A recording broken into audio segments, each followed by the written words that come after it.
two key things that we really like to see.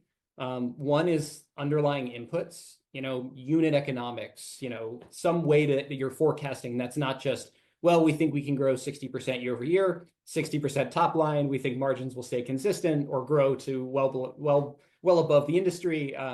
You want to make sure everything is benchmarked as much as possible to the existing product or any planned products on as granular a level that is reasonable, that you can support.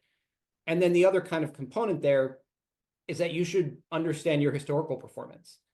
If you have only done, $100,000 worth of revenue and you think you're going to do 60 million in the following year after you're public, you really need to have a lot of data and a lot of support interconnecting those two things, right? Like that's a huge claim in a vacuum, but that's probably good.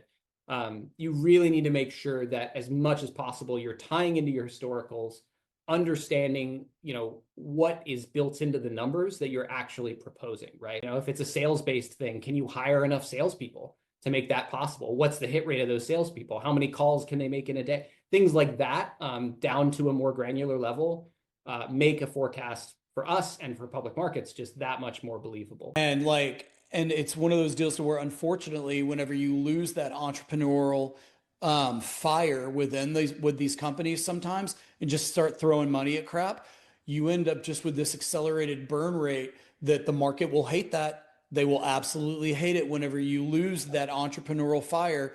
And so you've got to make sure that you're locking in disciplined sales teams and doing all of these other variables that you're talking about.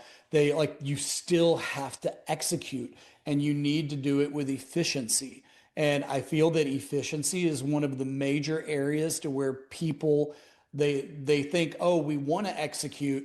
And so they sacrifice efficiency in hopes of the execution, which ultimately they don't get to achieve the end goal with the dollars they have because they run out of money too quick.